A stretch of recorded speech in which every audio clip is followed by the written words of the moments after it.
அனைவருக்கும் வணக்கம். பாரம்பரிய திருவள்ளுவர் குலவம்சம் பிரசன்ன ஜோதிடர் சுப மாரிமுத்து திருப்பூரிலிருந்து இந்த பதிவு உங்களுக்காக. ஐயா வணக்கங்க ஐயா. வணக்கம் ஐயா.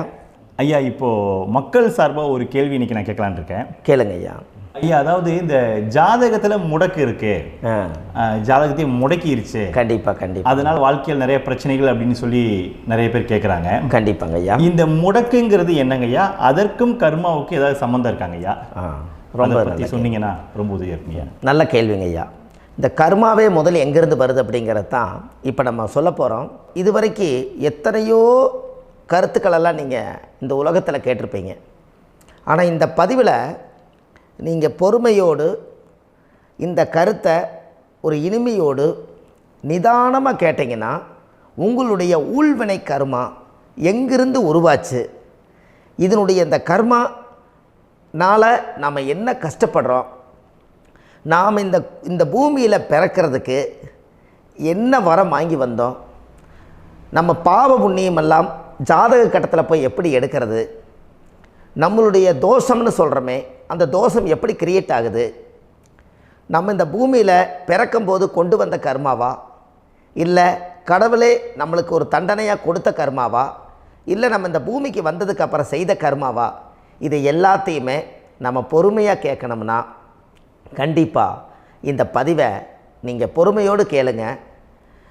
உங்களுக்கு இதில் ஒரு பெரிய ஒரு ரகசியம் ஒன்று அடங்கியிருக்குது. அந்த ரகசியத்தை தான் இன்றைக்கி இந்த உலகத்துக்கு அரங்கேற்றம் பண்ணுறேன். இந்த முடக்கு நம்ம ஐயா கேட்டதில் ஒரு அற்புதமான ஒரு விஷயம் என்ன அப்படின்னு கேட்டிங்கன்னா, முடக்குங்கிறது அந்த காலத்தில் பெரிய திறமையை கட்டி போட்டு வச்சுட்டா நம்மனால் அது இயங்க முடியுமாங்க? முடியாது இல்லைங்களா ஐயா? முடியாது. அப்போது அதே மாதிரி ஜாதக கட்டத்தில் நமக்கு வேண்டிய யோகத்தை கடவுளே நம்மளுக்கு நாம் செய்த பாவத்தினால அது முடக்கி வச்சிருச்சுன்னா அந்த பாவகத்தை அந்த ஜாதகர் அனுபவிக்க முடியுமா? அனுபவிக்க முடியாது. அப்போது அந்த அனுபவிக்க முடியாமல் வெளி உலகத்தில் போய் நம்ம தேடி போன பிறவியில் செய்த பாவத்தை இந்த பிறவியில் நீங்கள் தேடி கண்டுபிடிச்சி வாழ்க்கையில் நீங்கள் எப்போ மேலுக்கு வர்றது? அப்போது அந்த கர்மா 12 ராசி கட்டத்துக்குள்ள 27 நட்சத்திரத்தில் 9 கிரகங்களுக்குள்ள ஒரு பெரிய ஒரு ஆத்துமாத்துமான கர்மா, உங்கள் பூர்வ ஜென்ம கர்மா இதுக்குள்ளே எங்கேயோ ஒரு இடத்துல முடங்கியிருக்குது.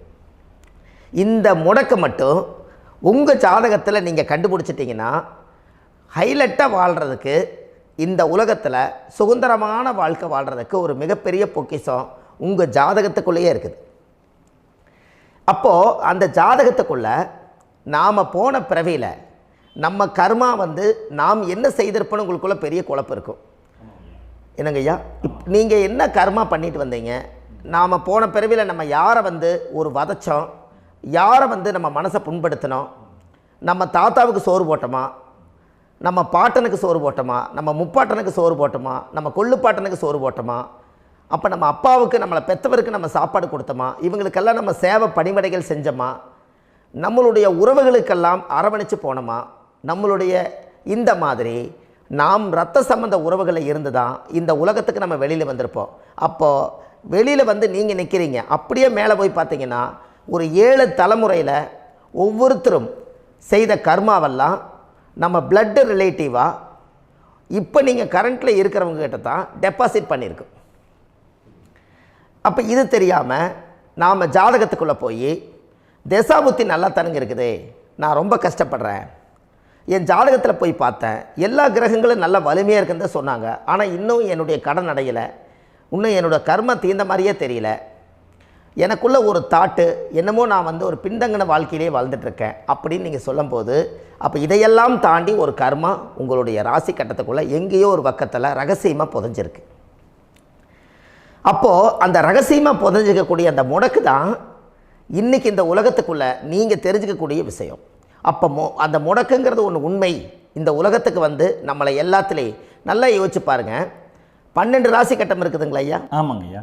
ஆனால் கிரகம் எத்தனை இருக்குதுங்க? 9 தான் இருக்குங்க ஐயா. ஆமாம், 12 ராசிக்கு 12 கட்டத்துக்கு 12 கிரகம் கொடுத்துருக்கலாமல்ல கடவுள். அப்போ ஏன் 3 கட்டத்தை மட்டும் எம்டி பண்ணி மீதி 9 கிரகத்தை வச்சுக்கிறாருன்னா, அப்போ நாம் செய்த 3 தலைமுறை கர்மாவுக்கு அது எந்த கட்டம் பிளாக் ஆகுதோ அந்த கட்டத்துக்குள்ளே ஏதோ ஒரு ரகசியம் இருக்கிறனால தானே எங்கேயோ ஒரு பக்கத்தில் நீங்கள் கண்டிப்பாக கர்மாவில் மாட்டுவீங்கிறது கடவுளே படைச்சு தானே இதை உருவாக்கியிருக்காரு. 12 ராசிக்கு 12 கட்டம் கொடுத்துருந்தா எங்கே நீங்கள் சுற்றி வந்தாலும் ஏதோ ஒரு வீட்டுக்குள்ளே போய் உட்காந்துக்கலாம்.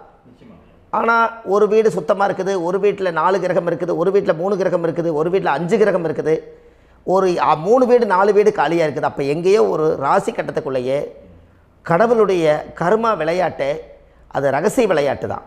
அப்போது இந்த இடத்துல தான் உங்கள் ஜாதகத்தில் முடக்கு இருக்குது. இந்த முடக்கை நீங்கள் எப்படியெல்லாம் அதை ஆராய்ச்சி பண்ணி கண்டுபிடிக்க முடியும் அப்படிங்கிற ஒரு விஷயத்தை தான் இன்றைக்கி நம்ம இந்த உலகத்துக்குள்ளே இதை நுழைக்க போகிறேன். இப்போ அப்பா செய்த பாவம்னு ஒன்று இருக்குமில்லங்க ஐயா, நம்ம அறியாத வயசில் தெரியாதில்ல, அப்பா செய்த பாவம்னு இருக்கும். அப்பாவுடைய சொத்து பிள்ளைக்குத்தானா, அப்பாவுடைய பாவம் பிள்ளைக்குத்தானே, என்னங்க ஐயா? சரி, அப்போ தாத்தா இருக்கிறாரு, தாத்தாவுடைய கர்மா உயிர் எங்கே எழுதி வைக்கிறாருங்க? அப்போது மகனை விட்டுறாரு. அப்போ தாத்தா மாதிரியே முகம் இருக்குது, தாத்தா மாதிரியே அவருடைய நடை உடை பாவனை இருக்குது, அவர் தாத்தாவுடைய ஜீனு தான் அப்படின்னு இவர் சொல்லும்போது, அப்போ தாத்தாவுடைய சொத்து பேரனுக்கு சொந்தம்னா தாத்தாவுடைய பாவம் எங்கே போகுங்க? Very good. அப்போ அப்போது இந்த கர்மா எப்படி டிரான்ஸ்ஃபர் ஆகுதுன்னு உங்களுக்கு தெரியுதா? அப்போ நீங்கள் போன பிறவியில் அந்த தாத்தாவுடைய பேரனை நீங்கள் பிறக்கிறதுக்கு கர்மம் உங்களை செயல்பட வச்சுருக்குது. அதனால் நீங்கள் தாத்தாங்கிறீங்க. அதனால் அந்த கௌரவமாக எங்கள் தாத்தா சம்பாரித்த சொத்து நான் தான் அனுபவிக்கணுங்கிற விதியை நீங்கள் உருவாக்கிறீங்க. அப்போது இந்த ஜாதகத்தில் அந்த ஊழ்வினை தோஷந்தான் ஏதோ ஒரு வழியில் உங்களை கர்மாவை செயல்படுத்துது. அதனால தான் இந்த ஜாதகத்தில் எந்த ஒரு முடக்கை எடுக்கிறதா இருந்தாலும் சூரியன் என்ற நட்சத்திரம் எதுவோ அந்த நட்சத்திரத்துக்கு எந்த வீடு முடக்காகுதோ அங்கே தான் உங்களுடைய கர்மா ஒளிஞ்சிருக்கும். இதுதான் உங்களுடைய பெரிய ஒரு பொக்கிஷமான ரகசியம். சரிங்க ஐயா, இப்போ இதில் நவகிரகங்கள் 9 இருக்கும்போது ஏன் சூரியனை மட்டும் நம்ம இதில் எடுத்துக்கணும்னு நீங்கள் சொல்கிறீங்க? நல்ல கேள்விங்க ஐயா. நீங்கள் கேட்டீங்க பார்த்தீங்களா, 9 நவகிரகம் இருக்கும்போது சூரியனை மட்டும், அந்த சூரியன் என்ற நட்சத்திரம் பிறக்கும்போது அந்த வீடு மட்டும் முடக்காகுன்னு நீங்கள் கேட்டீங்க இல்லையா? இதுதான் அற்புதமான கேள்வி. ஏன் அப்படின்னு கேட்டிங்கன்னா, சூரியன் அப்பாவோட உயிர் கரு போய் அம்மாவுடைய பனிக்கூடத்தில் கர்ப்பத்தில் வச்சு 10 மாதம் 300 நாள் சுமந்து நீங்கள் இந்த பூமிக்கு வெளியில் வரும்போது நீங்கள் என்ன பாவத்தை இவங்க விதைச்சாங்களோ அந்த கர்மாவை வாங்கிட்டு தான் நீங்கள் வெளியில் பிரசவமாகறீங்க. இதுதானே? அப்போ சூரியன் என்ற நட்சத்திரம், அந்த சூரியனுங்கிறது உயிர் கருவல்லவா, அப்பாவுடைய உயிரணுக்கள் அம்மாவுடைய கருவிக்குள்ளே போய் நாம் குழந்தை வடிவத்தில் இருந்து 300 நாள் பாவ உன்னித்த பதிவில் ஏட்டு எழுதி ஒரு ஜாதகத்தை கையில் கொடுத்து பிறந்த உடனே உங்களுக்கு ஒரு ஏட்டை பெரட்டி நீ இப்படித்தான் விதி, இனிமேல் இப்படித்தான் நீ வாழணும்னு சொல்லி உங்கள் கர்மாவை நீங்கள் கர்மாவோடு தானே வெளியில் பிறக்கிறீங்க. அப்போ சூரியன் என்ற நட்சத்திரம் தானே இந்த உலகத்துக்கு ஒரு பெரிய ஒரு மகத்துவம். இப்போ பாருங்கள், விடிய வரைக்கும் நம்ம முழிச்சிட்ருக்குறோம், காலையில் சூரிய உதயமானால் அவங்கவுங்க செயல்படுறோம். மீதி எல்லா கிரகங்களுக்குமே வெளிச்சத்தை கொடுக்கக்கூடிய சக்தி சூரியனுடைய பிம்ப ஒளிக்குத்தானே உண்டு, என்னங்க ஐயா? அதனால தான் மேசத்து உச்ச வீடுன்னு சொல்லி மேசத்தை உச்சம்னு சொல்லி சூரிய உச்சத்தை அங்கே தான் வச்சாங்க. அப்போது அந்த காலச்சக்கரத்துக்கு 5ஆம் இடம் பூர்வ புண்ணியஸ்தானத்தில் போய் சிம்மத்தில் கொண்டு போய் சூரியனை ஆட்சி வீடுன்னு வச்சாங்க. அப்போது சூரியனில் இருந்து தான் அந்த மையப்புள்ளி உருவாகுது. அப்போ உங்களுடைய ஜாதகத்தில் அந்த சூரியனாகப்பட்டவர் பிறக்கும்போது நீங்கள் உங்கள் ஜாதகத்தை நீங்கள் எடுத்துக்கங்க ஐயா. நீங்கள் இன்றைக்கே போய் கதவை திறந்து உங்கள் பெட்டியை திறந்து பீர்வாவுக்குள்ளே உங்களுடைய ஜாதகம் இருக்குது, அந்த ஜாதகத்தை எடுத்து ஜோதிடர்கிட்டையே நீங்கள் சந்தேகம் கேட்குறக்கு முன்பு நீங்களே உங்களுடைய கர்ம பற்றி தெரிஞ்சுக்கிறதுக்கு இந்த பதிவில் உங்களுக்கு ஒரு ரகசியத்தை சொல்லித்தரேன். உங்கள் ஜாதகத்தில் இப்போ இது வரைக்கும் ராசி கட்டத்தை நீங்கள் பார்த்துருப்பீங்க, ஆனால் பாதசாரம்னு ஒன்று இருக்கும் இல்லைங்களா? ராசிக்கு பாதசாரம்னு ஒன்று இருக்கும். சூரியன் என்ன நட்சத்திரத்தில் இருக்குது, சந்திரன் என்ன நட்சத்திரத்தில் இருக்குது, செவ்வாய் என்ன நட்சத்திரத்தில் இருக்குது, புதன் என்ன நட்சத்திர காலில் நிற்குது, இதெல்லாமே அந்த சாரம் இல்லாத ஜோதிடம் சோரம் போய்விடும். அதனால் அந்த சாரத்தில் நிற்கிது பார்த்தீங்களா கிரகம், அதில் இப்போ நீங்கள் உங்களுடைய ராசி கட்டத்தை ஓப்பன் பண்ணுங்கள். இதில் ராசி கட்டத்தில் சூரியன் என்ற நட்சத்திரம்னு ஒன்று இருக்கும் இல்லைங்களா? அது எதுவாக வேணாலும் இருந்துட்டு போட்டோம். அந்த நட்சத்திரம் தான் நீங்கள் பிறக்கும்போது தாயுடைய கருவறைக்குள்ள கரு உருவான நட்சத்திரமே அதுதான். புரிஞ்சுங்களா ஐயா? பிறக்கும்போது நீங்கள் அந்த கருவுடைய நட்சத்திரம் அப்பா வந்து கருவை உருவாக்கி கர்மாவை விதைச்சது அந்த சூரியன் என்ற நட்சத்திரம் தான்.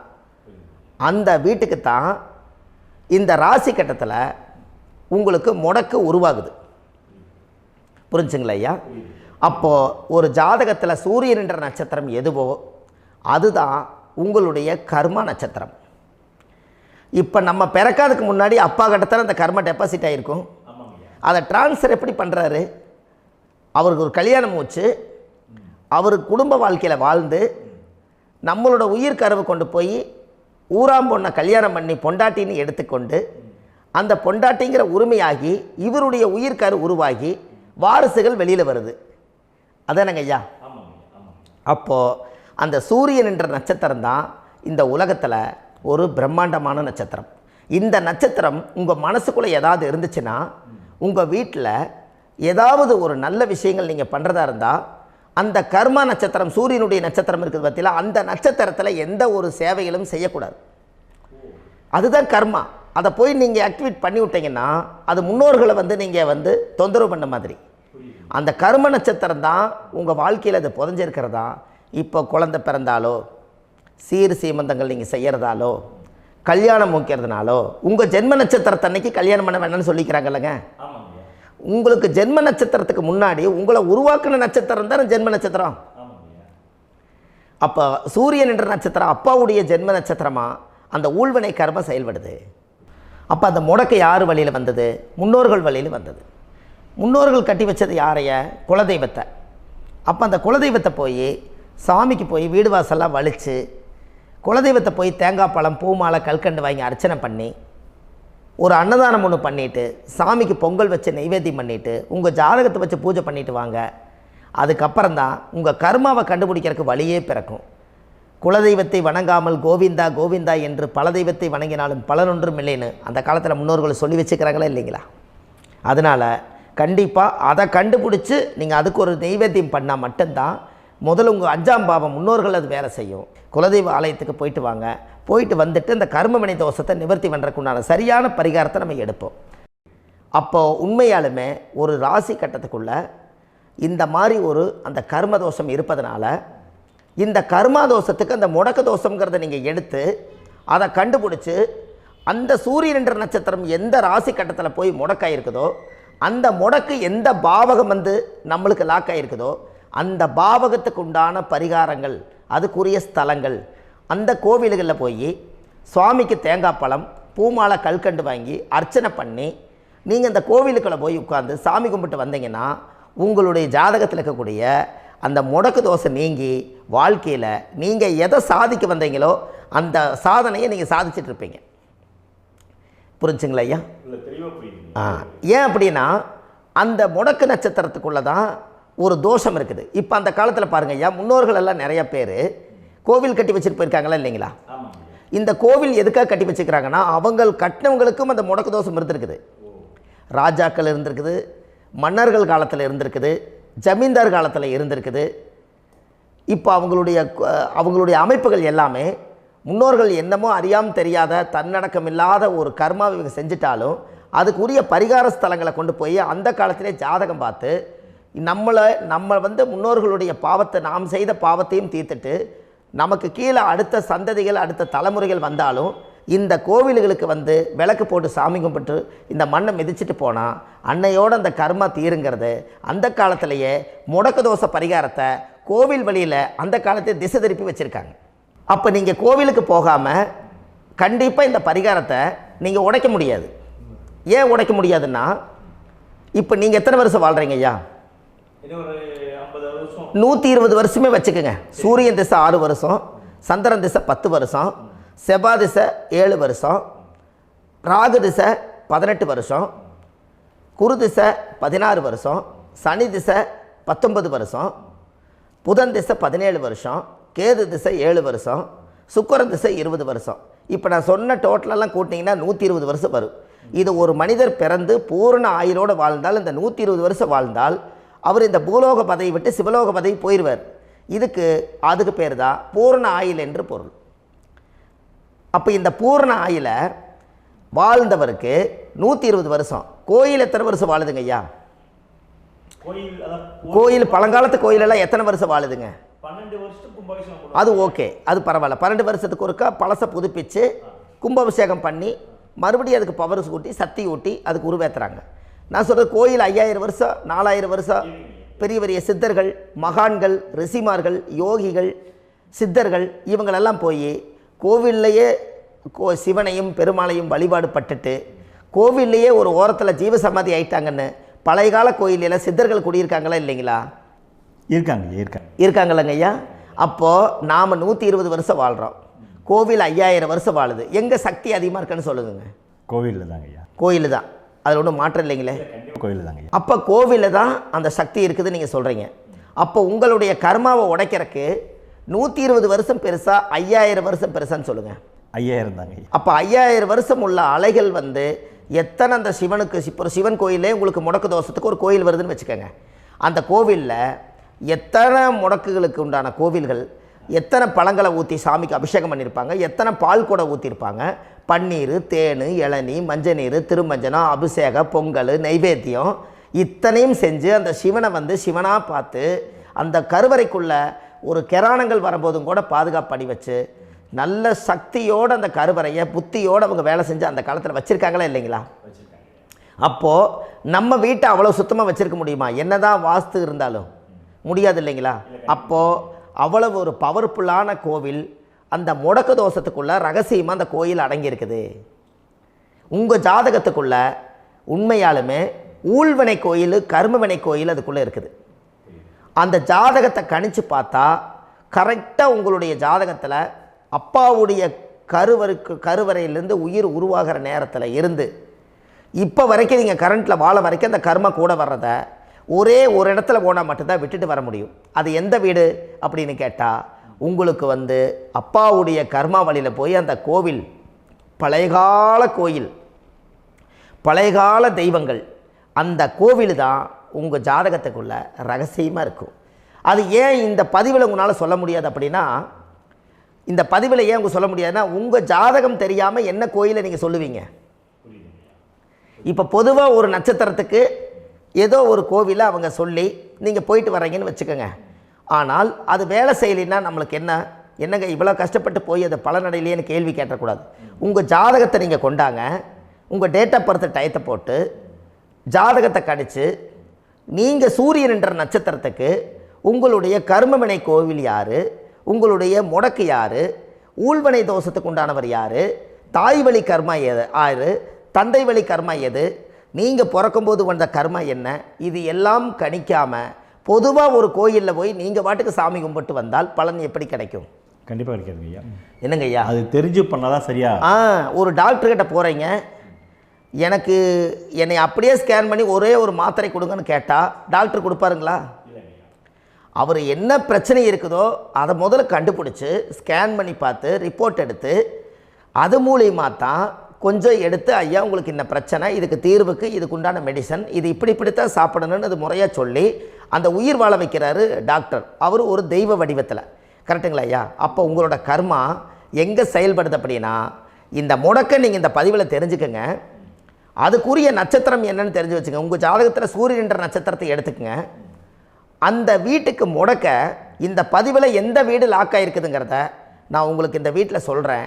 அந்த வீட்டு நீங்கள் பாருங்கள், உங்களுடைய லக்கணத்துக்கு அது எந்த வீடு. இப்போ லக்கணத்துக்கு ஒரு 7வது வீடுன்னே வச்சுக்கோங்க. அப்போ லக்கணத்துக்கு 7வது வீடே முடக்கு.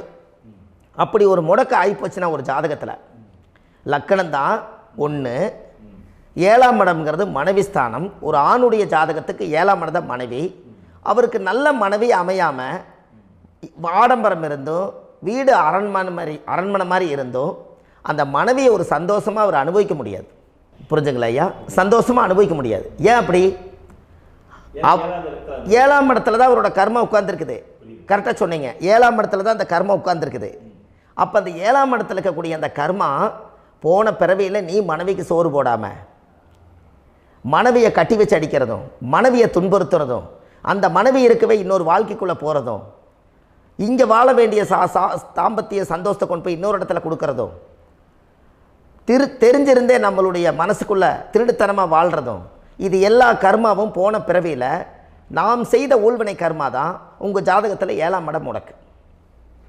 அப்போ அந்த 7ஆம் இடம் முடக்கா இருந்துச்சுன்னா கண்டிப்பாக உங்கள் ஜாதகத்தில் நீங்கள் என்ன அனுபவிச்சிட முடியும்? நல்ல நண்பர்கள் கிடைக்க மாட்டாங்க, நல்ல ஒரு பார்ட்னர்ஷிப் அமையாது, நல்ல ஒரு நட்பு வட்டங்களில் எதையும் அனுபவிக்க விடாது, ஒரு அங்கீகாரமான உறவுகளில் போய் நம்ம ஸ்ட்ராங்காக நிற்க முடியாது. 7ஆம் இடம் என்பது தாம்பத்திய வாழ்க்கை, பூர்த்தி இல்லாத வாழ்க்கையாக இருக்கும். இப்படியெல்லாம் அந்த ஜாதகத்தில் ஒரு பொதுவாக ஒரு ஜாதகத்தில் 7ஆம் பாவம் முடக்காயிட்டால் இந்த கர்மாவை அவர் அனுபவிச்சுக்கிட்டே இருப்பார். இது எப்போத்தான் அதுக்கு ஒரு தீர்வு வேணுங்கய்யா? அந்த கோயில் எதுன்னு நீங்கள் கரெக்டாக சொன்னீங்க. இப்போ இது மனிதனால் செயல்படுது. மனிதர்கள் தான் கோயிலை கட்டி வச்சாங்க. தெய்வத்தை விட ஒரு காலத்தில் மனிதர்களுக்கு மகிமை ஜாஸ்தி. ஏன்னா சாதாரண ஒரு மண் பூமியாக இருந்த இடத்த மனிதர்கள் தான் கோயில் கட்டி ஒரு மகிமைப்படுத்தி புண்ணியம் பண்ணி வச்சாங்க. மனிதர்களுக்கு சக்தி அதிகம்தான், ஆனால் பிரபஞ்சத்துக்கு அதை விட சக்தி அதிகம் அல்லவா? ஐயா, நீங்கள் கோவிலுக்கு போய் அந்த கர்மா உடைக்கிறதுக்கு கோவிலில் சக்தி இருக்குது, ரைட்டு.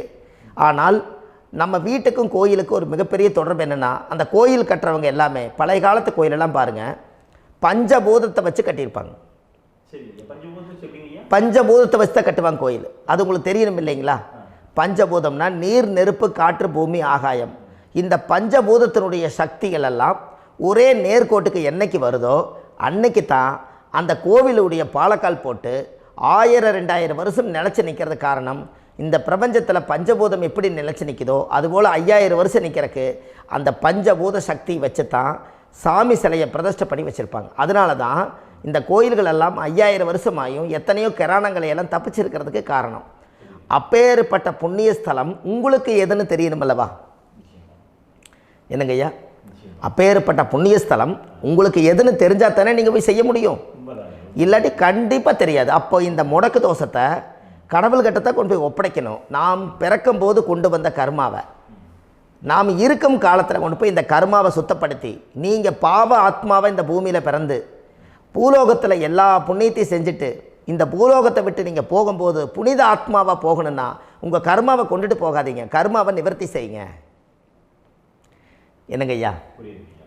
அப்போ கர்மாவை சுத்தப்படுத்துங்க. கர்மாவை சுத்தப்படுத்திட்டு உங்களுக்கு பிறக்கிற குழந்தைகளுக்கு அந்த கர்மாவை டிரான்ஸ்ஃபர் பண்ணாமல் உங்களோட நில் பண்ணுங்க. ஒரு உதாரணம் சொல்லட்டுங்களா ஐயா? ஒரு காந்தம் ஒன்று இருக்குது இல்லைங்களா? ஒரு காந்தம்ங்கிறது ஒரு தாத்தாவாக வச்சுக்கோங்க. ஒரு இரும்பை கொண்டு போய் வச்சா ஒட்டு மோட்டாதா? அப்போ ஒட்டுனோடனே காந்தம்ங்கிறது தாத்தா, அவருக்கு பிறந்த வாரிசுக்கு அந்த கர்ம டிரான்ஸ்ஃபர் ஆயிருமா? சரி, இன்னொரு இரும்பை கொண்டு போய் வைங்க, ஒட்டு மோட்டாதா? அப்போ அது பேரனுக்கு வைங்க, பேரனுக்கு வந்துருச்சு அந்த கர்மா. இன்னொரு இரும்பை கொண்டு போய் வைங்க, அந்த காந்தத்துக்கு நேர் இன்னொன்று வைங்க, ஒட்டு மோட்டாதா? அப்போ அதை கொண்டு போய் நம்ம கொள்ளு பேரனுக்கு வைங்க. இப்படியே டிரான்ஸ்ஃபர் ஆகி தலைமுறையாக இந்த கர்மா தொடர்ந்துக்கிட்டே இருக்குது.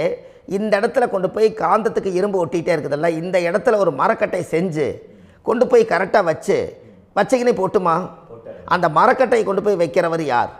மரக்கட்டை வச்சுட்டு அடுத்த வாரிசு புனிதமாக பிறந்துட்டு அந்த மேலே இருக்கிற கர்மாலாம் இந்த அடுத்த இதுக்கு வராதில்ல. இதுதாங்க ஐயா கர்மா. தொடர்ந்து வரக்கூடிய கர்மாவை அதை நில் பண்ணணுங்கிறதுக்கு பேர் தான் இந்த உதாரணத்தை சொன்னவங்களுக்கு. அப்போ நாம் இந்த பூலோகத்தில் நம்ம ஒரு தாயுடைய கருவறையில் இருந்து தொப்புள் கொடி அறுக்கும் நேரம் நாம் என்ன கர்மாவை வாங்கி வந்திருந்தாலும் அதையெல்லாம் ஆராய்ச்சி செய்து ஜாதகத்தில் முழுமையாக கண்டுபிடிச்சி ஒரு காலம் இல்லைனாலும் ஒரு காலம் நம்ம நல்லா இருக்கிறதுக்காக, நம்ம வாரிசுகள் எல்லாம் நலமடைஞ்சு வளமடைஞ்சு வர்றதுக்காக இந்த கர்மா தோஷத்தை கரெக்டாக கண்டுபிடிச்சி சரியான கோவிலுக்கு போய் நீங்கள் கர்மாவை நிவர்த்தி பண்ணி அங்கே பூஜை புனஸ்தானங்கள், சகசரநாம பூஜைகள், ஓமங்கள், வழிபாடுகள் இதெல்லாம் நீங்கள் செஞ்சு உங்களுடைய பாவத்தை எல்லாம் கழித்து உங்கள் ஜாதகத்தவே யோகமாக மாற்ற முடியும். கண்டிப்பாக மாற்ற முடியும். ஏன்னா நம்ம யாரை நம்பி செய்கிறோம்? சரியான கடவுள்கிட்ட வழிகாமிக்க போகிறோம். அப்போ கடவுள் பொய்யாயிருவாரா? ஐயா நம்ம அதாவது அந்த காலத்தை சொல்லுவாங்க, சத்தியுள்ள சாமி கும்பிட்டு புத்தி உள்ள உள்ளே பெக்கணும்னு சொன்னாங்க. 16 வதபதன்னு பெக்கலை, எல்லாம் அறிவோடு பெற்றாங்க. அதனால் எல்லாமே தாய் தந்தைகள் பேச்சை கேட்டாங்க. அன்றைக்கி எல்லாருமே தாய் தந்தைகளுக்கு தூணாக நின்னாங்க. அப்போ அந்த காலத்தில் சத்தியுள்ள சாமி கும்பிட்டு புத்தி உள்ள உள்ளே பெக்கணும்னு சொல்லி அன்றைக்கி அறிவோடு பெற்று இந்த கர்மாவை ஆளுக்கு ஒரு கர்மாவை டிரான்ஸ்ஃபரை பிரித்து எல்லாரும் சுத்தப்படுத்தினாங்க. இன்றைக்கி நம்ம ஒரு குழந்தை 2 குழந்தை பெற்று வச்சுருக்கோம். அவங்களுக்கே இவ்வளவு கர்மா வந்துருச்சுன்னா இந்த குழந்தைகளுக்கு என்னைக்கு இந்த கர்மாவை போய் கண்டுபிடிச்சி நீங்கள் எப்போ சரி பண்ணுவீங்கன்னு. அப்போ இந்த வாழ்க்கையில் ஏதோ ஒரு பிரபஞ்ச சக்தி நம்மளை அறியாமல் என்னமோ ஒரு இயக்கத்தில் கொண்டு போய் விட்டுருச்சுங்களா? அப்போ இனிமேலாவது இந்த கர்மாவில் இருந்து கண்டிப்பாக நம்ம நிவர்த்தி ஆகணும்னு சொன்னால் இந்த முடக்கு தோஷத்தை யாரெல்லாம் கண்டுபிடிச்சி இந்த ஊழ்வினை கர்மாவில் இருந்து நாம் கருவறையில் சுமக்கும் போது 10 மாதம் நீங்களாம் என்னென்ன நினச்சிருப்பீங்க? அதாவது கருவறைக்குள்ள கருப்பாக ஒரு பிண்டம் இடப்பக்கம் கிடக்கையில் இந்த பூமிக்கு வரும்போது நீங்கள் என்னென்ன நினச்சிருப்பீங்க? இந்த பிறந்ததுக்கு அப்புறம் வந்து தான் அம்மா தெரியுது, அப்பா தெரியுது, தாத்தா தெரியுது, பாட்டி தெரியுது, இந்த உலகத்தில் கண்கொள்ளாத காட்சிகள் எல்லாம் தெரியுது, எல்லாம் தெரியுது. ஆனால் 10 மாதம் உங்கள் வாழ்க்கையில் நீங்கள் இருக்கும்போது நீங்கள் என்னென்னலாம் நினச்சி இந்த பதிவில் இறைவன் கொடுத்தாரோ அதையெல்லாம் அனுபவிக்கத்தான் வந்தீங்க. அதுக்கு இடையில இருக்கிறதான கர்மா. இந்த ஒரு விஷயம் உங்களுக்கு கிடச்சிருச்சுன்னா நீங்கள் எல்லாருமே ராஜயோகமாக பிழைப்பீங்கள்ல. இதில் ஏழை பணக்கார யாரையுமே சொல்ல வரல. அவங்க பிறக்கும்போது புண்ணியத்தை பொறுத்து தான் போன ஜென்மத்தில் நம்ம என்ன புண்ணியங்கள் பண்ணி வச்சோமோ அந்த புண்ணியத்தில் இன்றைக்கி நல்லா வாழ்கிறாங்க. ஒருத்தர் கேட்டார், என் ஜாதகத்தில்ங்க எங்கூட படித்தவர் இடம் வாங்கிட்டார், வீடு வாசல் கட்டிட்டார், தொழில் பண்ணிட்டார், நல்லா இருக்கார், ஆனால் நான் இன்னும் அப்படியே தான் இருக்கிறேங்கன்னு ஒருத்தர் கேட்டார். அதுக்கு ஒரு கருத்து என்னென்னா, டேட் ஆஃப் பர்த் ஒன்று தான், டைம் ஒன்று தானே வச்சுக்கோங்க. அவங்க அப்பா செஞ்ச புண்ணியம் வேறு, நீங்கள் செஞ்ச பாவங்கள் வேறு. அவர் செஞ்ச புண்ணியத்தினால அவருக்கு எல்லாமே முன்னாடி கிடைக்கிது. நீ கர்மாவெல்லாம் கழிச்சிட்டீன்னா பின்னாடி கிடைக்க போகுது. இதில் மற்றவங்களை பற்றி வேற்றுமையாக நினைக்கிறதுல எந்த ஒரு இதுவுமே இல்லை. அப்போ ஒருத்தர் பார்த்து ஒருத்தர் வாழ வேண்டாம். உங்களுடைய சுய அறிவை வச்சு இந்த பூலோகத்தில் இந்த பூமியில் நீங்கள் 4 தெரிஞ்சு நல்ல விதமாக கற்றுக்கிட்டு இந்த உலகத்தில் சிறப்பாக வாழ கற்றுக்குங்க. அதுக்கு அந்த ஊழ்வினை தோஷத்தை கண்டுபிடிங்க. உங்களுக்குன்னு ஒரு முடக்கு இருக்குதுங்கிறத இன்றைக்கி நீங்கள் எழுதி வைங்க. அதை எப்படியாவது கண்டுபிடிங்க, அதை தேடுங்க. ஒரு முறை நீங்கள் ஜாதகத்தை கொண்டு வாங்க. அந்த ஜாதகத்தை கொண்டு வந்து உங்கள் பாவகத்தில் எத்தனாம் பாவம் முடக்காயிருக்குதுன்னு பாருங்கள். அந்த பாவகம் முடக்காயிருச்சுன்னா உங்கள் வாழ்க்கையில் அதிலிருந்து உங்களால் வெளியில் வரவே முடியாது, கண்டிப்பாக வர முடியாது. அதை நீங்கள் கண்டுபிடிச்சா மட்டும்தான் நீங்கள் மேலே வர முடியும். ஏன்னா நிறைய பரிகாரங்கள், பூஜைகள், யாகங்கள், ஓமங்கள் எல்லாம் செய்து வச்சும் கூட அந்த கர்மவினைக்கு உண்டான கோவிலுக்கு போய் அந்த 5000 வருஷ பழமை வாய்ந்த தெய்வத்துக்கிட்ட போய் நீங்கள் முறையிட்டு விளக்கு போட்டு உங்கள் கர்மத்தை எல்லாம் நான் நீ தான் தீர்த்து கொடுக்கணும்னு சொல்லி நம்பிக்கையோடு நீங்கள் போய் அந்த சரணாகதி அடையிறீங்க பாருங்கள், அங்கே தான் உங்கள் கர்மாவை எடுத்து விடுறாரு. அப்போ இந்த ரகசியம் உங்களுக்கு வேணுமல்லவா? அப்போ உங்கள் ஜாதகத்தில் எங்கே முடங்கி அதுக்குரிய கோவில்கள் எல்லாம் என்ன, அதுக்கு தான பரிகாரம் என்ன, அதுக்கு நீர் பரிகாரம் என்ன, யாத்திரை பரிகாரங்கள் என்ன, நீங்கள் வீட்டில் இருந்தே செயல்படுத்தக்கூடிய பரிகாரங்கள் என்ன, பரிகாரம் கோவிலுக்கு போய்த்தான் நடக்குமா, இல்லை நாம் வீட்டில் வச்சு வணங்குறதுனால நடக்குமா, நாம் செய்யக்கூடிய தர்ம பரிகாரங்கள் என்ன, தான பரிகாரங்கள் என்ன, இப்படி பல விதமாக இருக்கிறனால உங்கள் ஜாதகத்துக்கு எந்த மாதிரி பரிகாரம் கனெக்ட் ஆகுதுங்கிறது தெரியணும். இது தெரியாமல் கண்டிப்பாக உங்களால் செயல்படுத்துறது ரொம்ப கஷ்டம். இதனால் இதை நீங்கள் தெரிஞ்சுக்கணும்னா இப்போ நம்ம பாருங்கள், நீங்கள் அந்த தெரிஞ்சுக்கிட்டாலே உங்கள் வாழ்க்கையில் ஒரு டைம் தான் நீங்கள் தெரிஞ்சுக்க போகிறீங்க. உங்களுடைய கர்மா என்ன, நீங்கள் எங்கே செயல்பட்டு போயிட்டுருக்கிறீங்க, உங்கள் போகிற பாதை சரியா இல்லை அந்த பாதையில் முள்ளு கல் இருக்குதா, இது எல்லாம் உங்களுக்கு தெரியலனா இந்த முடக்கை கண்டுபிடிக்கக்கூடிய சக்தி வாய்ந்த இந்த கர்மாவை நிவர்த்தி பண்ணுறதுக்கு வழிகள் இருக்குது. அதனால் நீங்கள் கண்டிப்பாக இந்த முடக்கை தெரிஞ்சுக்கணும். இந்த முடக்கு ராசினா என்ன உண்மையாலுமே உங்கள் வாழ்க்கையில் நீங்கள் தெரிஞ்சு இனிமேல் உங்கள் வாழ்க்கையில் இதுவரையிலும் கர்மாவுக்குள்ளேயே கஷ்டப்பட்டீங்க, வழி தெரியாமல் கண்ணை கட்டி காட்டில் விட்ட மாதிரி இருந்தீங்க. இனி அப்படி இருக்க வேண்டாம். உங்கள் ஜாதகத்தில் 12 ராசி கட்டத்தில் 9 கிரகம் போகும், மீனி 3 கிரகம், 3 கட்டம் வந்து உங்களுக்கு எங்கேயோ ஒரு பக்கத்தில் 3 கட்டம் எம்டியாக தான் இருக்கும். கரெக்டுங்களா? அது இல்லாமல் ஒரு ஜாதகம் பிறக்காது. ஏன்னா 9 கிரகத்துக்கு 9 கணக்கு போட்டால் 3 கட்டம் எம்டியாக தான் நிற்குது. அந்த கட்டத்துக்குள்ளே எந்த நட்சத்திரத்தில், எந்த சாரத்தில், எத்தனாவது டிகிரியில், எத்தனாவது பாதசாரத்தில், எத்தனை வெகுளையில், எத்தனை செகண்டுக்குள்ளே இந்த கர்மா உள்ளே புகுந்து உங்களை செயல்படுத்துதுங்கிறத கண்டிப்பாக உங்கள் ஜாதகத்தை கொடுங்க. பார்த்து இந்த விஷயத்தை சொல்கிறேன், நீங்கள் அந்த இடத்துக்கு போய் நிவர்த்தி பண்ணிவிட்டு உங்கள் வாழ்க்கையில் கொஞ்சம் காலம் வாழ போகிறீங்க. பாருங்கள், பிறந்ததுலேருந்து 20 வருஷத்துக்குள்ளே இளமையாக வாழ்கிறீங்க, குழந்தையாக வாழ்கிறீங்க. 20லேருந்து 40 வயசுக்குள்ளே தான் உங்களுக்கு ஒரு பொண்ணை பார்த்து கல்யாணம் பண்ணி ஒரு கரு உருவாக்குறீங்க. அதுக்கப்புறம் 40லேருந்து 60க்குள்ளே குழந்தை பெற்று கடமை முடிச்சிடுறீங்க. 60 வயசுக்கு மேலே ரிட்டையர்ட் ஆகிடுறீங்க. இந்த 20க்கும் 60க்கும் இல்லாத 20லேருந்து இந்த 40 வயசுக்குள்ளே உங்களோட தேடல் என்னவோ அது வாழ வேண்டிய சுகபோகமான வாழ்க்கை எல்லாமே அந்த 40க்குள்ளே தான் இருக்குது. இந்த 40க்குள்ளே இருக்கக்கூடிய வாழ்க்கையை இந்த கர்மா தெரியாமல் காலத்தை வீணாக்க வேண்டாம். வாழ வேண்டிய வயசில் நீங்கள் வாழணும். அதுக்குரிய கர்மாவை நீங்கள் சுத்தப்படுத்துங்க. எப்படியெல்லாம் நீங்கள் சந்தோஷமாக வாழ்கிறீங்கன்னு எனக்கு ஒரு தகவல் கொடுங்க. வேறு லெவலில் நீங்கள் இருப்பீங்க. கண்டிப்பாக இந்த பதிவில் உங்களுக்கு நான் இந்த விஷயத்தை கொடுக்க போகிறேன். இந்த முடக்கு நட்சத்திரங்கள் என்ன அப்படிங்கிறத இந்த பதிவில் நீங்கள் ஒரு நோட் ஒன்று எடுத்துக்கோங்க, குறித்து வச்சுக்கோங்க. இதில் இருந்து அவங்கவுங்களுக்கு முடக்கு நட்சத்திரம் என்னங்கிறத இந்த பதிவில் நான் உங்களுக்கு கொடுக்குறேன். இந்த வீடு தான் அது முடக்குங்கிறத சொல்கிறேன். இதையெல்லாம் நீங்கள் தெரிஞ்சு உங்கள் ஜாதகத்தவே நீங்கள் முடக்கு எடுத்து கண்டிப்பாக உங்கள் வாழ்க்கையில் நீங்கள் நல்லா இருப்பீங்க. அதுக்கு ஒரு நோட் எடுத்து வச்சுக்கோங்க. இது வரைக்கும் கர்மாவை பற்றி நம்ம பேசினோம். உங்கள் ஜாதகத்தில் சூரியன் என்ற நட்சத்திரத்துக்கு தான் முடக்குன்னு சொன்னீங்களே, எந்த வீடுங்கிற ரகசியத்தை இன்றைக்கி நம்ம எல்லோரும் தெரிஞ்சுக்கலாமா?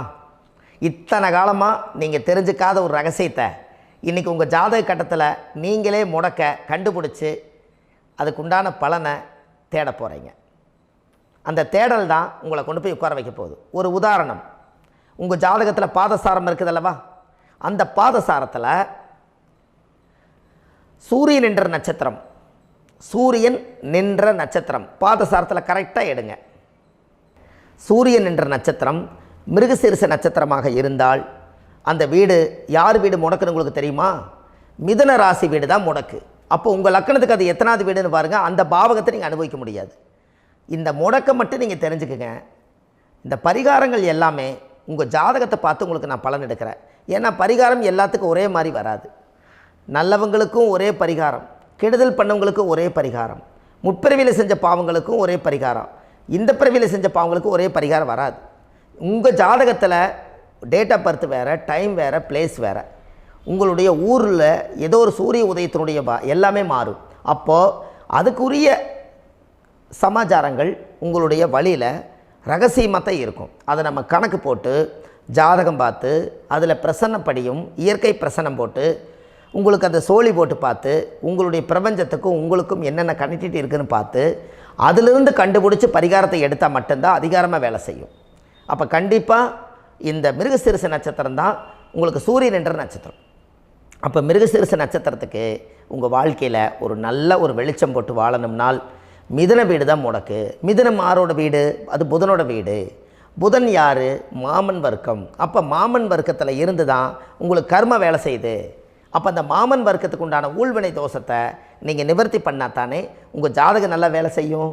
கண்டிப்பாக அது மாதிரி ஒரு வேலையை நம்ம செய்வோம். உங்களுக்கு நான் அந்த பரிகாரங்களை எல்லாம் உங்களுக்கு நான் எடுத்து கொடுக்குறேன். மிருகசீரிஷ நட்சத்திரத்தில் இது வரைக்கும் நீங்கள் பார்த்தீங்க. அடுத்த பதிவில் திருவாதிரை நட்சத்திரத்தை பற்றி நம்ம பார்க்க போகிறோம். நம்ம ஆன்லைன்லேயே ஜாதகம் பார்க்குறோம். உங்கள் date of birth, time, place கொடுத்தீங்கன்னா போதும். உங்களுக்கு ஜாதகத்தை கணிச்சு ஃபோன்லேயே உங்களுக்கு கர்ம ராசி கண்டுபிடிச்சி உங்களுக்கு உண்டான கர்ம பரிகாரத்தை சொல்லி உங்கள் வாழ்க்கையில் ஒரு வெளிச்சத்தை கொண்டு வர்றதுக்கு என்றைக்கும் உங்களுக்கு உறுதுணையாக இருப்பேன்.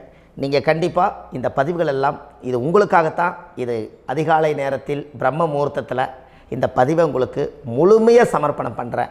இதை இதை வழி நடத்தி இதைய எப்படியெல்லாம் இந்த முடக்கை கண்டுபிடிச்சி இப்படியெல்லாம் பேச வச்சு அழகு பார்க்க நம்ம முன்னோர்களுடைய ஆசீர்வாதமும் இந்த முடக்கை கண்டுபிடிச்ச குருமார்களும் அவங்களுடைய குடும்ப பாரம்பரிய வம்சாவளிகளும் எல்லாருமே நல்லா இருக்கணும். அதுக்காக இந்த நேரத்தில் நான் அடியேன் சுப மாரிமுத்தாக இருந்து திருப்பூர்லேருந்து இந்த பதிவை உங்களுக்கு நான் கொடுக்குறேன். கண்டிப்பாக இந்த முடக்கு கோயிலுக்கு, இந்த முடக்கு தோஷத்துக்கு உண்மையான பரிகாரங்கள், எளிமையான பரிகாரங்கள் நீங்களே வாழ்க்கையில் செஞ்சு ஆதிகால பரிகாரங்கள் உங்கள் மனசுக்குள்ளே இருக்குது. அதை செயல்படுத்தினா மட்டும் போதும். வாழ்க்கை எங்கேயோ போயிடும். கண்டிப்பாக ஒரு முறை உங்கள் ஜாதகத்தை அனுப்பி வைங்க. உங்களுக்கு நான் பார்த்து பலன் சொல்கிறேன். இன்றைக்கி நான் கொடுத்த பதிவுகள் எல்லாம் உங்களுக்கு ரொம்ப பயனுள்ளதாக இருந்திருக்கும். உங்களுக்கு இது வரைக்கும் எத்தனையோ கர்ம வினைகளை பற்றி தெரியாமல் இருந்திருப்பீங்க. இந்த பதிவில் நிறைய கேட்டு தெரிஞ்சுக்கிட்டீங்க. இதெல்லாம் வாழ்க்கையில் ரொம்ப முக்கியமான பரிகாரங்கள், எளிமையான பரிகாரங்கள். நேராக நீங்கள் கடவுளைத்தான் கெட்டியாக பிடிக்க போகிறீங்க. அந்த பரிகாரங்கள் எல்லாம் செஞ்சு அதிகாரமாக வாழ்ந்து இந்த பூலோகத்தில் நல்ல சிறப்பாக வாழ்கிறதுக்கு இந்த பரிகாரம் உங்களுக்கு ரொம்ப யூஸ்ஃபுல்லாக இருக்கும். கண்டிப்பாக இந்த பதிவை செய்யுங்க. நம்ம பாரம்பரிய திருவள்ளுவர் குல வம்சம் பிரசன்ன ஜோதிடர் சுப மாரிமுத்து, திருப்பூரில் இருக்கேன். 30 ஆண்டு காலமாக நம்ம ஜோதிடம் பார்த்து கொண்டிருக்கிறோம். இவ்வளவு காலமாக எத்தனையோ ஆயிரக்கணக்கான மக்களுக்கு நம்ம ஜோதிடம் பார்த்து வழிகாட்டி நிறைய மக்களுக்கு நிறைய சேவைகள் செஞ்சுருக்கேன். நிறைய கோயில் கட்டி வச்சுருக்கேன், கும்பாபிஷேகங்கள் பண்ணி வச்சுருக்கேன், அன்னதானங்கள் நிறையா பண்ணி வச்சுருக்கேன், புண்ணிய யாத்திரைகள் நிறைய போய் வந்திருக்கேன். மக்களுக்காகவே நான் உங்களுக்கு உழைக்க தயாராக இருக்கேன். இந்த ஜோதிடம் வந்து என்னுடைய ஒரு பாரம்பரியமாக, என்னுடைய அப்பா தாத்தா முன்னோர்கள் இதெல்லாம் எங்களுடைய குலத்தொழில் இது. அதனால் நாங்கள் பாரம்பரியமாக திருவள்ளுவர் குல வம்சம். வள்ளுவர் வாக்குன்னு யூடியூப் சேனலில் போனீங்கன்னா 1000 பரிகாரங்கள் கொடுத்துருக்கேன். அதுவும் உங்களுக்கு ரொம்ப யூஸ்ஃபுல்லாக இருக்கும். வள்ளுவர் வாக்கு அப்படின்னு போடுங்க. அப்படி இல்லைன்னா சுப மாரிமுத்துன்னு போடுங்க. இதில் பரிகாரங்கள் நிறையா கொடுத்துருப்பேன். கண்டிப்பாக இதெல்லாம் நீங்கள் சந்தித்து நீங்கள் ஒரு சப்ஸ்கிரைப் பண்ணி வச்சுக்கோங்க. நான் போடக்கூடிய பதிவுகள் எல்லாமே உங்களுக்கு நோட்டிஃபிகேஷனை வந்துடும். அதனால் நீங்கள் ஒரு சப்ஸ்கிரைப் பண்ணி வச்சுக்கோங்க. தினமும் ஒரு தகவல் உங்களுக்கு கொடுத்துக்கிட்டே இருக்கேன். இதெல்லாமே உங்களுக்கு ஒரு பெரிய சந்தோஷமான நிகழ்ச்சிகள். என்றைக்கும் உங்களோட நான் வாழ்கிறேன். உங்களுடைய குடும்பத்தில் நான் ஒருத்தராக இருந்து குடும்ப ஜோதிடராக நான் இருப்பேன். கண்டிப்பாக ஆயுளுள்ள வரைக்கும் உங்களுக்காக இந்த ஜோதிடத்துக்கு உழைச்சி உங்கள் குடும்பத்தில் ஒருத்தராக நான் வந்து ஒரு ரத்த உறவில் நான் வந்து இந்த பூர்வ ஜென்மத்தில் உங்களுக்கு நான் கடமைப்பட்டிருக்கேன். கண்டிப்பாக அடுத்த பதிவில் உங்களை நான் சந்திக்கிறேன். வாழ்வது ஒரு முறை, வாழ்த்தட்டும் தலைமுறை. நன்றி, வணக்கம்.